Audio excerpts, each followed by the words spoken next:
Ensino religioso, conceito de pessoas para as religiões.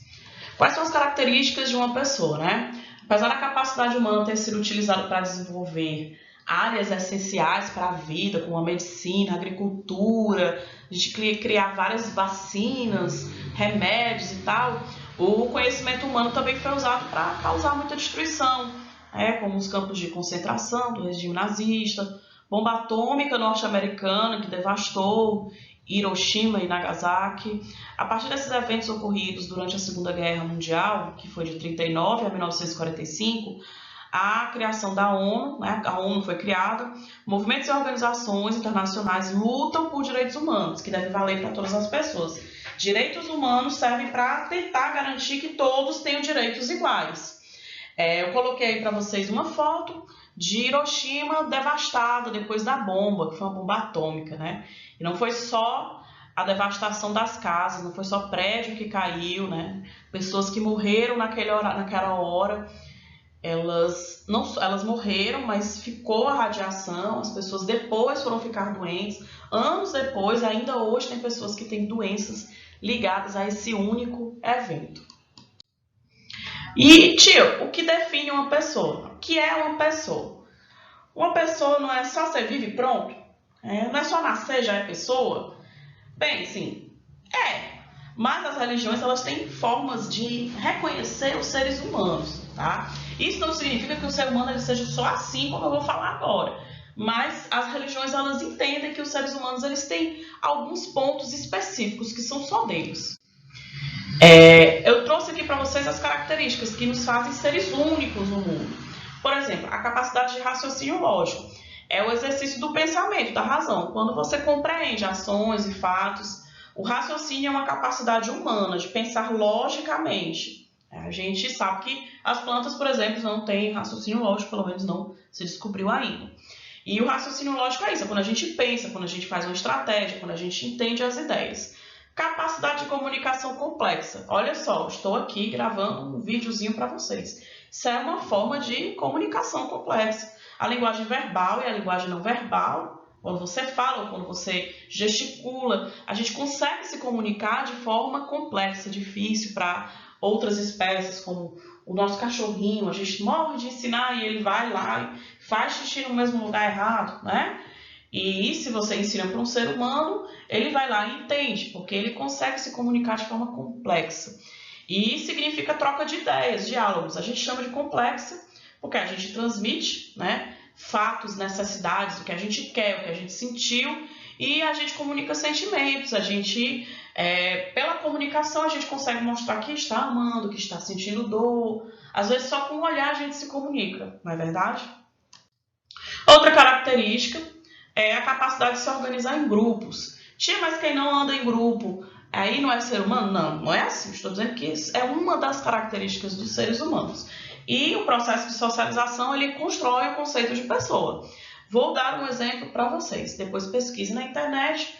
Tem a história de crianças que cresceram, foram abandonadas em florestas, crianças que foram maltratadas, ficaram em jaulas. Aquelas crianças, elas poderiam ter se desenvolvido a fala, o raciocínio, mas como elas ficaram fora de um grupo, elas ficaram sozinhas, elas não sabiam falar, não sabiam se comunicar direito. Para viver em sociedade, eu preciso reconhecer o outro, né? Como é que eu vou reconhecer o outro se eu estou numa selva? Eu penso que sou igual aos que são os animais da selva. Então, à medida que a gente adquire essas novas experiências, a gente amplia nossas relações sociais. Mas, tia, e as pessoas, essa criança que foi encontrada na selva, ela não era ser humano? Era ser humano também, mas ela não desenvolveu uma capacidade que a gente pode ter, que é a capacidade de se organizar em grupo, ok?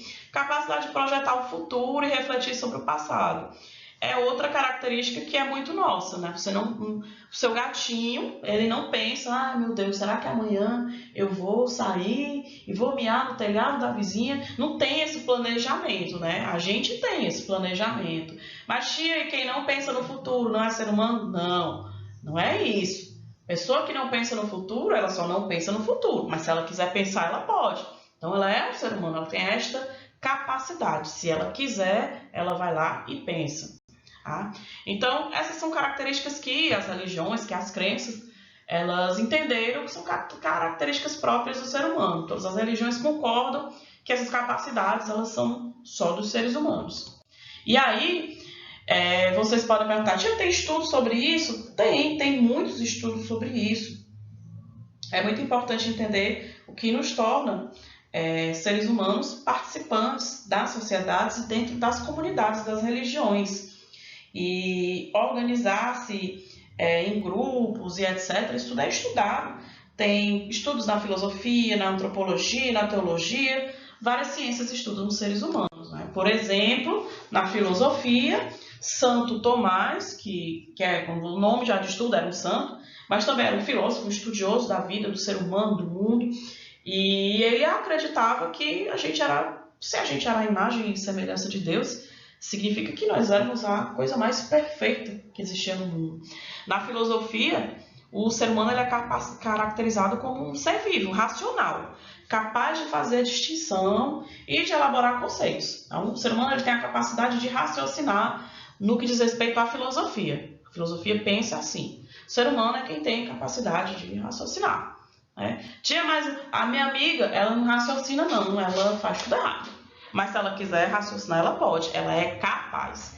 Para Santo Tomás de Aquino, que foi um filósofo que viveu entre 1225 e 1274, era um filósofo cristão, foi influenciado por Aristóteles, que é aquele filósofo que você já deve ter visto sobre ética, aquele que dizia assim, nem de mais nem de menos, o meio termo, vamos ver uma medida.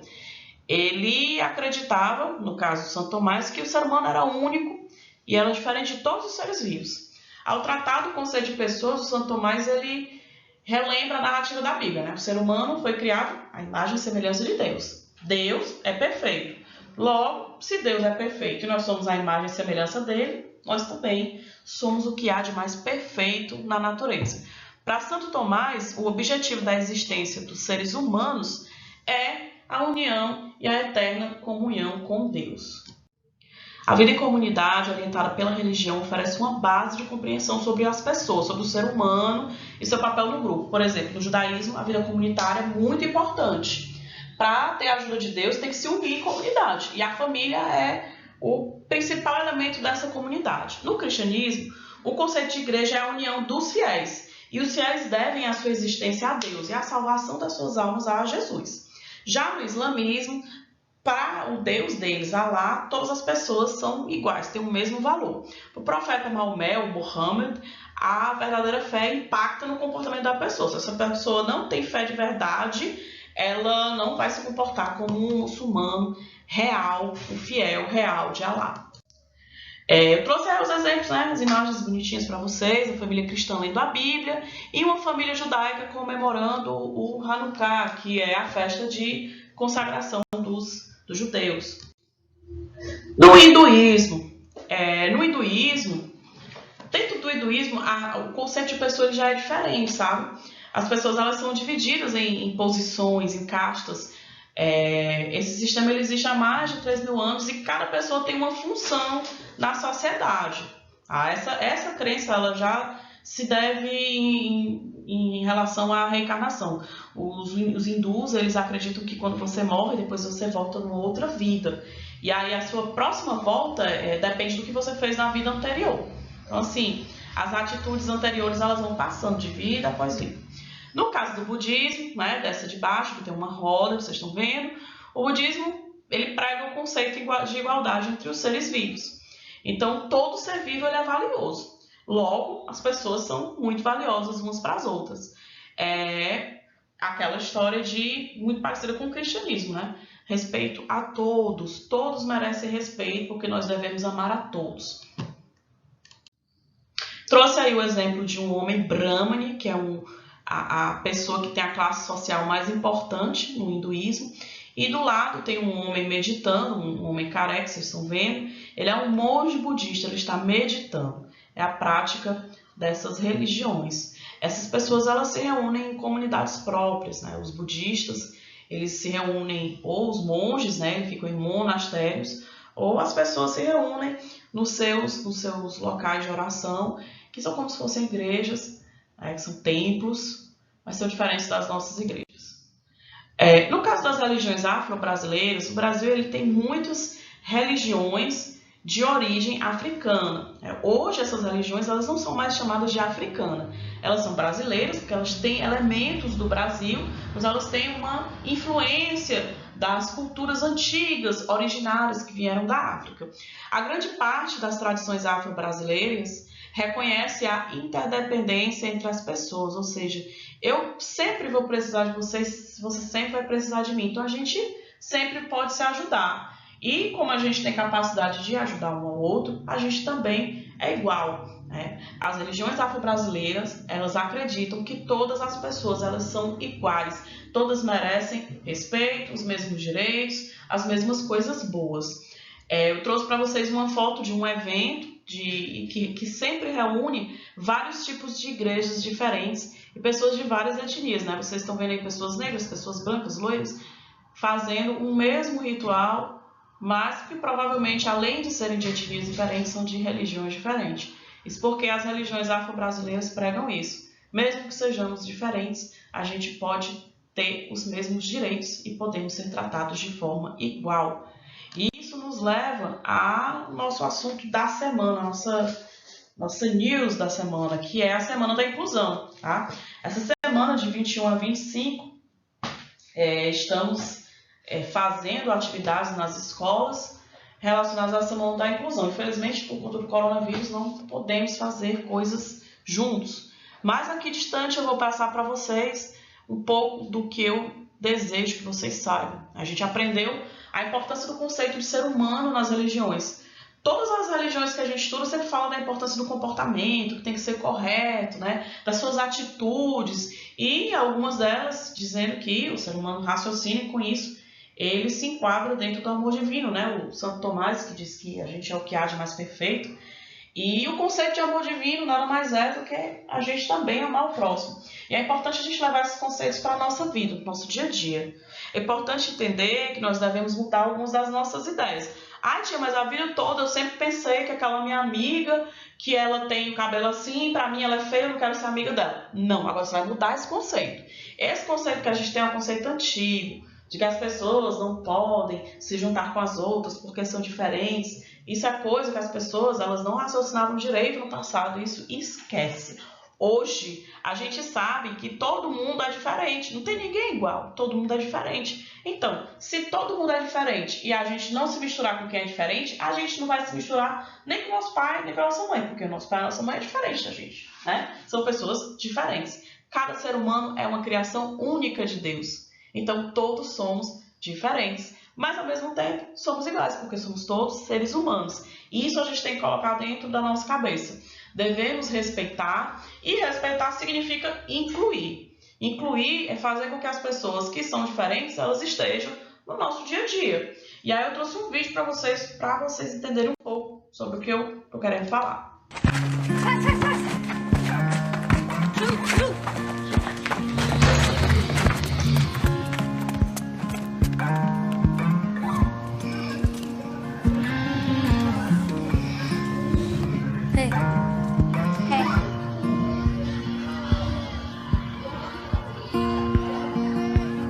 I pick up a broken comb, run it through my thin gray hair. Though I don't have any plans tonight, I'm not going anywhere. Well, I should have seen this coming. Don't know why I'm surprised when the best of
Acessibilidade. Várias crianças brincam de bola numa vizinhança. Uma criança com cadeira de rodas percebe que não é chamado e não participa e, de longe, triste, vê uma criança com a bola. Um tempo depois, ele recebe uma bola na porta de casa e percebe que a turma da sua rua sentou em cadeiras com rodinhas para incluí-lo em suas brincadeiras. Assim, o garoto entende que eles querem sua amizade e os outros também entenderam que é possível, sempre é possível incluir quem é diferente. Então é isso, gente. Pensem, mudem os seus conceitos, vamos mudar os nossos conceitos, porque assim a gente vai agir de forma ética e racional. E melhor, a gente vai transformar o mundo. A gente pode mudar pequenos comportamentos para respeitar o próximo, para amar o próximo no formato de respeito, no formato de inclusão e fazer com que todo mundo possa estudar junto, brincar junto, fazer todas as coisas que nós, seres humanos, obra de Deus, obra divina, né? A perfeição, como diz Santo Tomás, todos nós temos direitos iguais. Beijo, galera!